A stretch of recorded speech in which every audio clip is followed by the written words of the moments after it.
Hello, everyone, and welcome back to our novel reading channel. I'm truly delighted to have you here once again. As we mentioned in our previous video, today we are officially beginning our journey through Late Bloomer Journey, starting with Chapter 1. This is where Amara's remarkable story truly begins. Thank you to everyone who subscribed, liked, shared, and encouraged this channel. Your support means so much to me.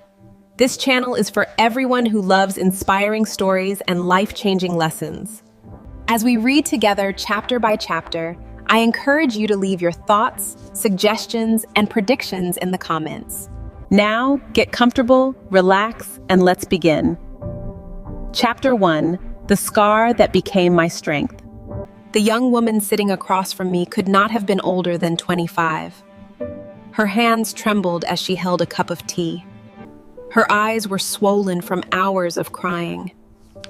"I don't think my life will ever get better," she whispered. "I've tried everything. Maybe some people are simply born to suffer." Those words sounded painfully familiar. I looked through the large glass window of my office. Beyond it stood the Women's Learning Center I had built, where hundreds of women had rebuilt their lives. The laughter coming from the courtyard reminded me how far I had come. "You see this place?" I asked softly. "There was a time when I couldn't even afford a loaf of bread." She looked at me in disbelief. "You?" she asked quietly. I nodded. "There was once a little girl who believed she was invisible. She lost her father while she was still very young. Hunger became her closest companion. She wore torn clothes to school and was mocked by classmates. Many nights she cried herself to sleep, wondering why life seemed so unfair. The memories rushed back as though they had happened only yesterday. I remembered standing outside my classroom because my school fees had not been paid.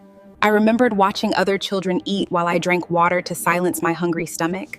I remembered relatives saying, "She will never become anything." Those words cut deeper than hunger ever could. I carried those wounds into adulthood. Every rejection felt like proof they were right. Every closed door convinced me my dreams were too big for someone like me. I stopped asking why life had been unfair. I started asking what I could still become. I took one small step after another. I learned, I failed, I stood up again. Slowly, the same world that once ignored me began to notice me. Today, at 45, I own successful businesses and employ dozens of people. Every day, I help women discover the strength they cannot yet see in themselves. I reached across the table and gently held the young woman's hand. "Listen carefully," I said. "Your pain is a chapter, not the entire book. The wounds you carry today may become the reason someone else survives tomorrow.